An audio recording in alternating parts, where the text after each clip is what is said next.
Semua, perkenalkan nama saya Ida Ayu Widiantari, STPMP, salah satu dosen pada program studi Strata 1 Teknik Pertanian, Fakultas Teknologi Pangan dan Agroindustri Universitas Mataram. Pada kesempatan kali ini, saya akan menyampaikan pernyataan diri dosen dalam unjuk kerja Tridharma Perguruan Tinggi atau yang disingkat PDD UKT-PT bidang pengajaran pada salah satu mata kuliah yang saya ampu, yaitu mata kuliah Manajemen Alat dan Mesin Pertanian. Pendekatan pembelajaran yang saya gunakan dalam mata kuliah Manajemen Alat dan Mesin Pertanian ini yaitu dengan teknik DIA, yaitu Delivery, Interaction, and Assessment.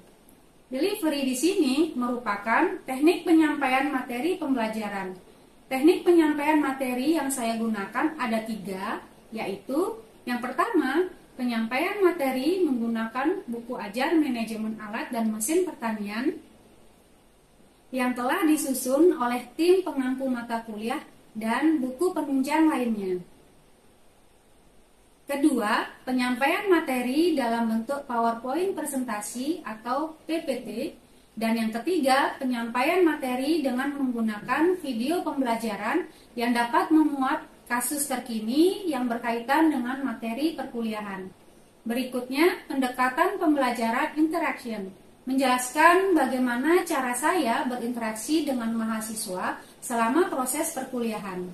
Pendekatan pembelajaran dengan teknik interaction yang saya lakukan selama perkuliahan yaitu antara lain, pertama, metode tanya-jawab. Setelah saya menjelaskan materi perkuliahan di kelas, saya selalu membiasakan mahasiswa untuk aktif di kelas dengan cara mahasiswa dapat bertanya langsung terkait materi perkuliahan yang sekiranya belum dapat dipahami atau membahas isu terkini terkait materi perkuliahan sehingga ada interaksi yang terbentuk dan proses pembelajaran menjadi komunikatif dan dapat berlangsung 2 arah.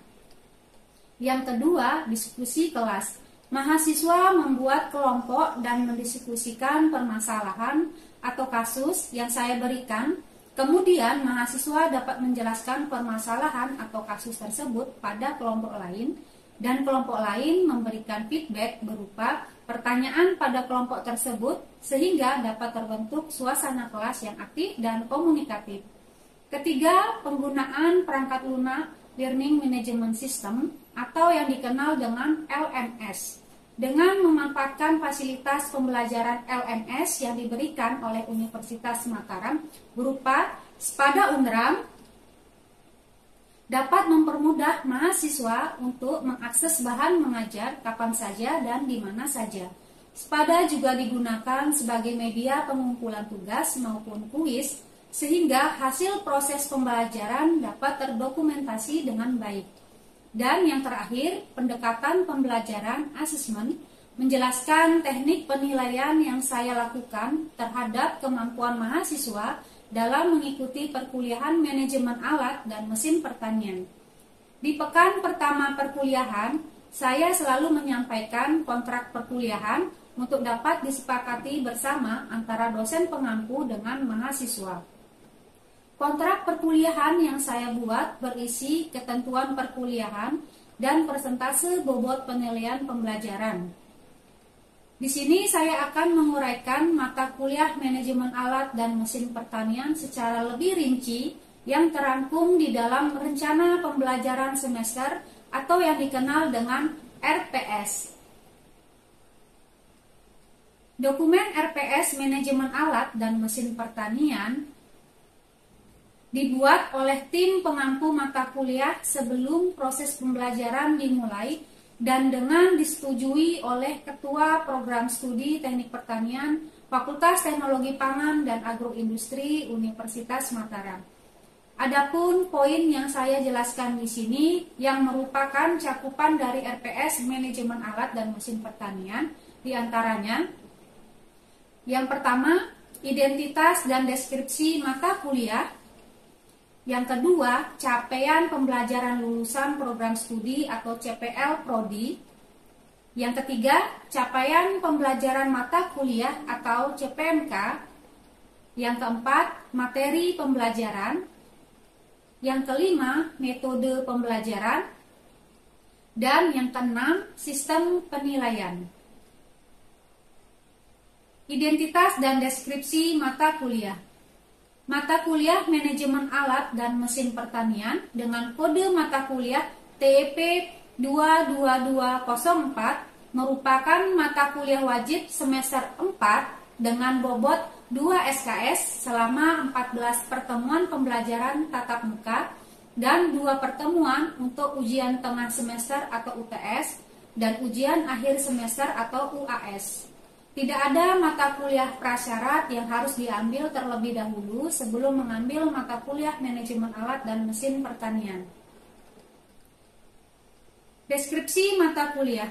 Mata kuliah manajemen alat dan mesin pertanian secara spesifik membahas pengelolaan pemeliharaan mesin dan peralatan pertanian, reliabilitas, maintainabilitas, perencanaan pemeliharaan dan penjadwalan, manajemen spare part yang efektif, serta sistem-sistem informasi manajemen pemeliharaan. Pokok bahasan mata kuliah manajemen alat dan mesin pertanian meliputi yang pertama, definisi manajemen alat dan mesin pertanian. Kedua, prinsip dasar Reliability Centered Maintenance atau RCM. Ketiga, klasifikasi maintenance. Keempat, pengelolaan pemeliharaan mesin. Kelima, prinsip dasar Total Productive Maintenance atau TPM perawatan preventif. Keenam, kegiatan penjadwalan dan bentuk perawatan mesin. Ketujuh, manajemen spare part atau suku cadang. 8, perencanaan tata letak alat dan mesin. Serta 9, rencana kegiatan perawatan mesin dan peralatan. Capaian pembelajaran lulusan program studi yang dibebankan pada mata kuliah manajemen alat dan mesin pertanian ada 3. Yang pertama, mampu mendesain komponen, sistem, dan atau proses untuk memenuhi kebutuhan yang diharapkan di dalam batasan-batasan yang realistis dari aspek ekonomi, sosial, kesehatan, dan keselamatan lingkungan berkelanjutan, serta untuk mengenali dan atau memanfaatkan potensi sumber daya lokal dan nasional dengan wawasan global. Kedua, mampu mengidentifikasi, merumuskan, menganalisis, dan menyelesaikan permasalahan teknik pertanian dan biosistem. Yang ketiga, mampu merencanakan, menyelesaikan, dan mengevaluasi tugas di dalam batasan-batasan yang ada. Nah, dari CPMK tersebut kemudian diturunkan dalam bentuk kemampuan akhir setiap tahapan pembelajaran atau sub CPMK yang terdiri dari 9 sub CPMK, diantaranya sub CPMK 1 mampu memahami pengertian dasar manajemen alat dan mesin pertanian, sub CPMK 2 mampu memahami prinsip dasar Reliability Centered Maintenance atau RCM, sub CPMK 3 mampu menjelaskan klasifikasi maintenance. Sub CPMK 4 mampu memahami pengelolaan pemeliharaan atau maintenance mesin.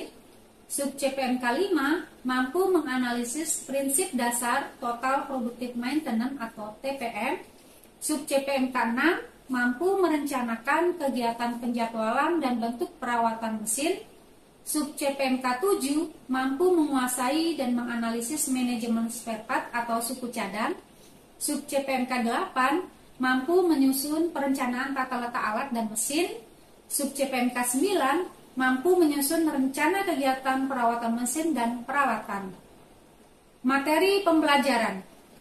Adapun materi pembelajaran dalam manajemen alat dan mesin pertanian diantaranya pengertian dasar manajemen alat dan mesin pertanian, prinsip dasar Reliability Centered Maintenance atau RCM, klasifikasi maintenance, pengelolaan pemeliharaan atau maintenance mesin, prinsip dasar Total Productive Maintenance atau TPM, kegiatan penjadwalan dan bentuk perawatan mesin, manajemen spare part atau suku cadang, perencanaan tata letak alat dan mesin, serta rencana kegiatan perawatan mesin dan peralatan.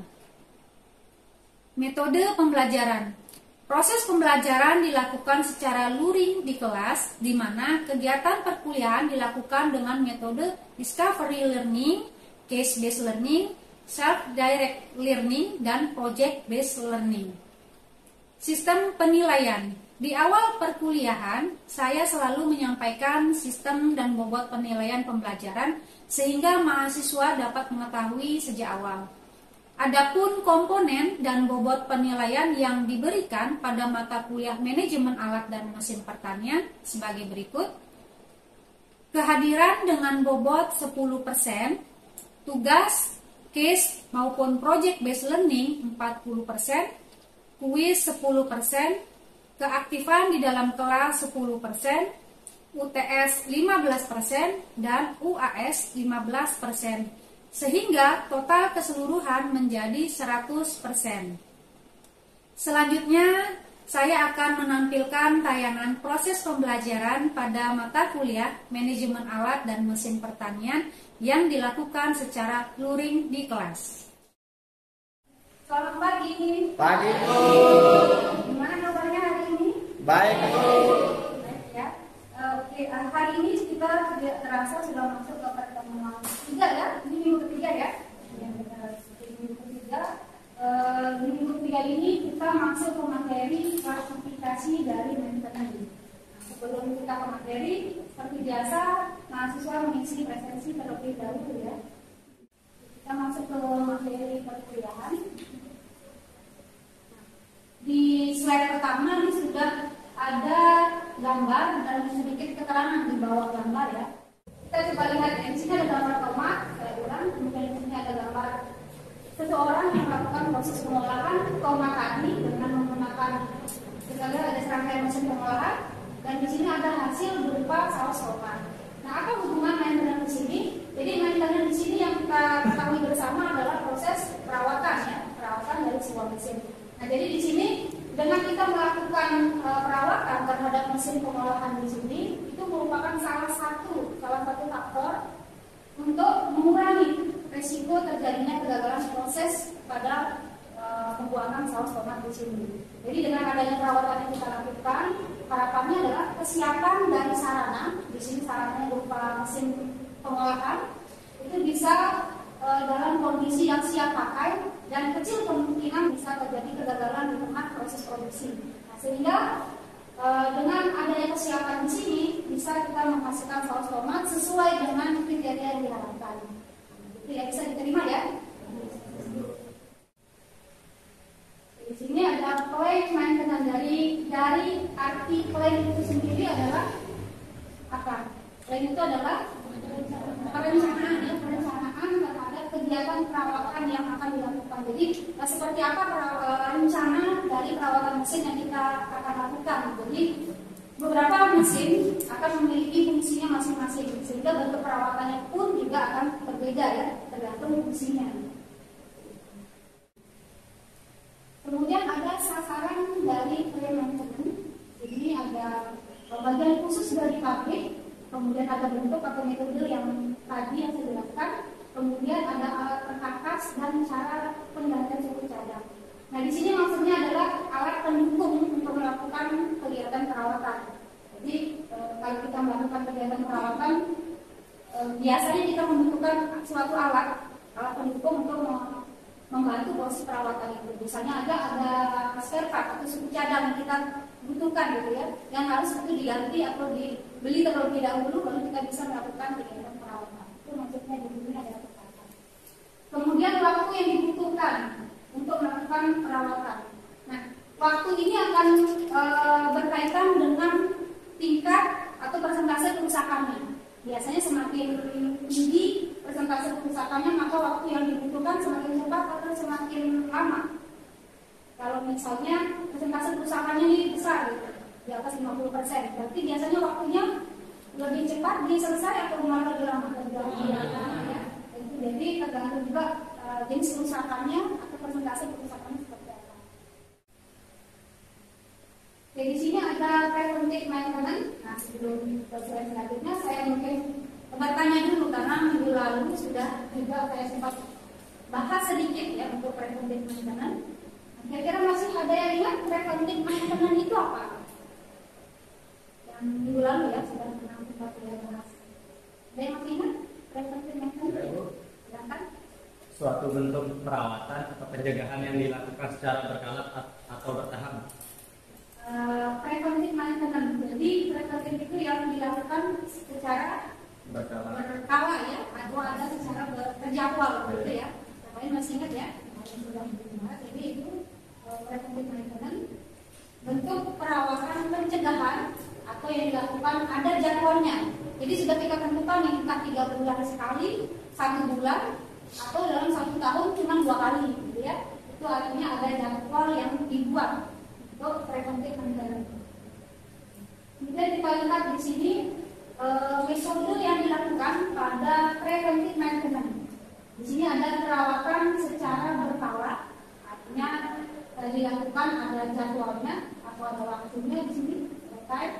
Kemudian perawatan peramalan dengan pengukuran. Nah, ada lagi metode perawatan yang didasarkan pada peramalan. Misalnya pada saat kita pakai mesin tracernya tidak besar getarannya, tapi pada saat dipakai 1 minggu kemudian, kenapa getarannya lebih besar dari biasanya? Nah, itu biasanya disebut dengan peramalan. Artinya ada sesuatu yang berbeda, tidak seperti biasanya. Misalnya ada getaran atau ada suara. Dan tadinya alat itu dioperasikan suaranya nggak begitu besar, tapi saat dipakai ternyata kok besar. Otomatis kan kita melakukan pengecekannya, karena itu tidak normal menurut kita. Nah, itu dikatakan bahwa perawatan yang dilakukan berdasarkan peramalan. Bisa dipahami ya? Ya, lanjut. Di sini kemudian ada pekerjaan dasar dari preventive maintenance. Itu yang pertama ada inspeksi. Jadi inspeksi ini adalah pengecekan awal atau pemeriksaan ya. Jadi di sini ada pemeriksaan yang kita bisa periksa secara cepat. Atau inspeksi itu biasanya dilakukan secara cepat. Itu biasanya seperti ini. Apakah muncul getaran atau ada panas nggak yang timbul yang berlebihan? Itu yang dilakukan di inspeksi. Atau timbul asap. Kemudian yang sering kita lakukan adalah pelumasan. Ini yang paling sering dan paling mudah dilakukan. Itu kegiatan perawatan berupa pelumasan. Jadi pelumasan juga harus tepat untuk dilakukan. Kalau tidak tepat juga masih terjadi arus pada bagian mesin. Biasanya yang dilakukan pelumasan itu yang bagian mesin yang saling bergesekan. Yang dilakukan kegiatan pelumasan. Kemudian di sini ada analisis yang dibuat berdasarkan catatan. Di sini ada melakukan pencegahan kerusakan, itu preventif. Kemudian mengetahui tingkat keandalan mesin. Nah, mungkin ini di sini yang akan saya jelaskan lebih.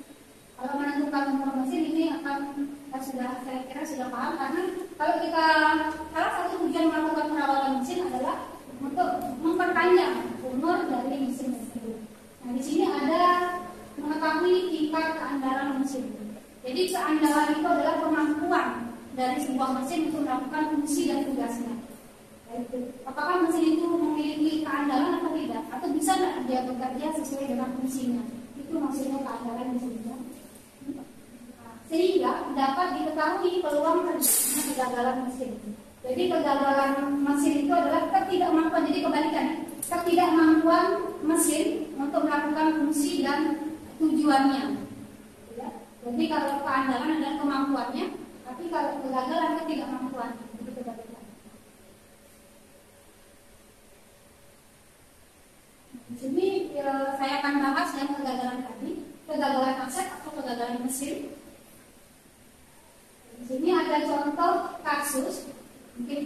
diperhatikan pada mesin produksi permen, di mana fungsi primer dari mesin adalah mampu mengepas atau mengemas 250 plus minus 1 gram permen dalam kantongnya dengan laju minimum 75 kantong per menit. Pertanyaannya, mesin ini dikatakan gagal jika apa saja yang bisa disebutkan di sini. Mungkin saya ambil contoh pengalaman. Kalian pernah membeli permen, pada saat dibuka permennya isinya tidak utuh gitu ya. Kadang malah nggak ada isinya sama sekali, angin aja ya. Atau isinya malah double. Nah, pernah mungkin ada seperti itu. Nah, isi yang double itu mungkin menjadi keberuntungan bagi konsumen yang beli ya, tetapi merupakan kegagalan bagi produsen permen tersebut. Kenapa disebut gagal? Karena di sini ada ketentuan bahwa permen itu harus dikemas dengan bobot 250 plus minus 1. Kalau kurang, artinya permen yang setengah atau yang double, itu kan tidak sesuai dengan ketentuan ini. Pertanyaannya, mesin ini dikatakan gagal jika apa saja yang bisa kalian sebutkan. Mungkin ada yang bisa menentukan? Ya, kalau menurut saya Bu, dia lebih dari 250 untuk pengepakannya. Lebih dari 250 untuk pengepakan yang lain sama begitu juga. Jadi kita lihat di sini ada 250 plus minus 1 gram ya. Nah, kalau kita lihat ada batasan toleransi 1 gram. Kita lihat di sini ya. 250 berarti kan ada batasan atas, ada batasan bawah. Karena plus itu ke atas, negatif dia ke bawah. 250 plus 1. Kalau kita misalnya ada ketentuan seperti ini ya, 250 kita tambahkan dengan 1, itu akan menjadi 251 ya. Kemudian kalau di batasan bawah 250 min 1 menjadi 249. Jadi mesin ini dikatakan gagal. Tadi jawabannya A kurang tepat ya. Yang benar adalah 200 di atas 251. Kenapa? Karena ada batasan toleransi di sini. Atau di bawah 249. Nah, jadi mesin ini dikatakan gagal, itu bisa disebutkan tadi kalau misalnya masanya atau bobotnya lebih dari 251 gram atau kurang dari 249, itu baru dikatakan gagal. Kemudian ada laju minimum 75 kantong per menit. Tapi kalau dia gagal tidak sesuai dengan 75. Nah, ini bedanya ya. Kalau di sini tidak ada batasan toleransi, artinya kalau sudah lewat dari 75 itu langsung dikatakan gagal. Ini beberapa poin. Nah, ini mesin berhenti total, ini jelas yang pertama. Jadi kalau mesin ini dikatakan gagal, ya berarti mesinnya tidak bisa berfungsi, tidak bisa bekerja menghasilkan atau mengemas permen, itu langsung pasti dikatakan dia gagal ya. Kemudian ini tadi pengemasannya lebih dari 251 gram, kemudian kurang dari 249, artinya ada batasan bawah, atau lagi pengemasannya kurang dari 75 per menitnya ya, 75 kantong per menitnya. Oke, untuk contoh ini bisa dipahami ya.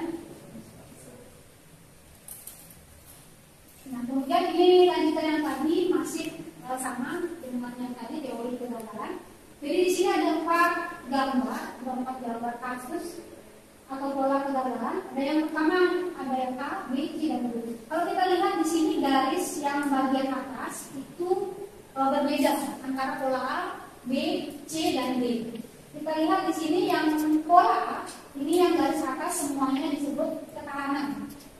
Sedangkan yang di bawah ini disebut tekanan. Ya, bisa ulang, yang atas itu adalah ketahanan mesin, yang bawah adalah tekanan. Kita perhatikan ya, kalau yang A ini ketekanannya kita lihat konstan dari awal, garisnya lurus saja ya dari ujung ini sampai ke kanan. Berbeda halnya dengan yang B, C, dan D. Kita lihat yang B ini tekanannya lurus, tetapi agak di akhir itu ada terjadi penurunan, tetapi garisnya lurus kembali. Setelah turun dia lurus kembali. Kemudian yang C, garis tekanannya lurus, tetapi ada penurunan di sini dan kembali lurus dengan resist yang sama atau dengan garis yang sama. Berbeda dengan yang B, dia agak bawah. Kemudian yang D, kalau yang D dari di awal sudah turun, kemudian di akhir, agak di akhir, begitu ada tekanan di sini dia turunnya drastis. Nah, kita lihat di sini bahwa tekanan ini konstan, nah, tetapi bisa jadi dia mengalami kegagalan kalau seandainya di sini ada tekanan yang mendadak yang bekerja di A ini. Jadi tekanannya konstan. Kalau yang B di sini tekanannya berubah atau tekanannya mengalami perubahan diakibatkan oleh adanya tekanan yang bekerja di sini ya. Jadi ada tekanan yang bekerja sehingga akan mempengaruhi tekanan mesin. Ya, di sini ada tekanan yang bekerja sehingga yang tadinya tekanannya 100% turun menjadi di sini misalkan katakan 60%. Jadi berbeda dari tekanan. Kalau yang di sini disebut penurunan secara permanen ya. Kalau yang nomor C penurunannya sementara karena di sini dia kembali dari garisnya. Nah, artinya kita bisa contohkan kalau misalnya mesin di awal kondisi awal dia bagus, maka tekanannya dia lurus. Begitu dapat tekanan, maka tekanan yang terjadi dia turun kembali. Nah, tetapi mesin itu kemudian dilakukan perawatan atau maintenance sehingga akan kembali ke kondisi semula. Artinya mesin tersebut setelah dilakukan perawatan bisa digunakan kembali. Nah, contoh itu menggambarkan pola yang C. Kemudian yang pola D ini dipengaruhi oleh faktor umur pemakaian sehingga garisnya dari awal itu kita lihat sudah turun ya. Nah, begitu ada tekanan dia akan semakin turun drastis di sini. Bisa dipahami atau ada yang ditanyakan? Ya, Jadi Bu, ya. untuk PMD itu atau kasusnya itu seperti apa? Oke, contoh kasus pada poin B. Nah, misalnya di sini ada kembali lagi ke contoh apa? Mesin perajang singkong misalnya. Mesin perajang singkong itu punya kapasitas pada saat sekali operasi 20 kg bisa masuk sekaligus. Kemudian bisa bekerja atau beroperasi untuk perajang singkong. Kemudian di tengah kegiatan berlangsung atau kegiatan proses produksi itu berlangsung, ternyata terjadi gangguan atau kerusakan pada salah satu bagian alat atau mesin perajang singkong tersebut ya. Sehingga apa yang terjadi, performa dari mesin perajang tersebut tidak sama pada kondisi sebelumnya. Yang tadinya jumlah lingkupnya 20 kg pada saat dilakukan perawatan tidak lagi 20 kg, hanya 10 kg dia mampu beroperasi. Nah, sehingga di sini garisnya berubah secara permanen. Tadinya 20 kg, kemudian ada kegagalan atau tekanan yang terjadi di sini, sehingga performa dari mesin tersebut turun. Tidak lagi dia bisa bekerja 20 kg singkong, tetapi hanya 10 kg. Begitu. Bisa dimengerti ya? Oke, kita sudah sampai tugas kuliah. Jadi setiap akhir perkuliahan saya selalu memberikan tugas. Jadi di sini ada studi kasus. Diperhatikan pada sebuah mesin, ada gambar di sebelahnya. Misalkan saja mesin packaging tag celup atau T-bag, terdapat bagian mesin seperti ada conveyor di gambar sini. Kemudian ada hopper atau tempat pemasukan, tempat pemasangan bag dan tali. Jadi di tag celup kan ada kantong dan talinya. Kemudian mesin ini dapat menghasilkan 80 kantong T-bag atau tag celup dalam waktu 1 menit. Jadi dalam waktu 1 menit dapat menghasilkan 80 kantong tag celup. Pertanyaannya, berikan beberapa contoh kerusakan yang mungkin terjadi pada mesin packaging tag ini. Boleh kalian memilih di sini setidaknya atau minimal 3 bagian alat yang kalian jelaskan kerusakannya. Misalnya seperti apa? Misalnya ada yang mengambil bagian hopper atau bagian di sini ada bel conveyor.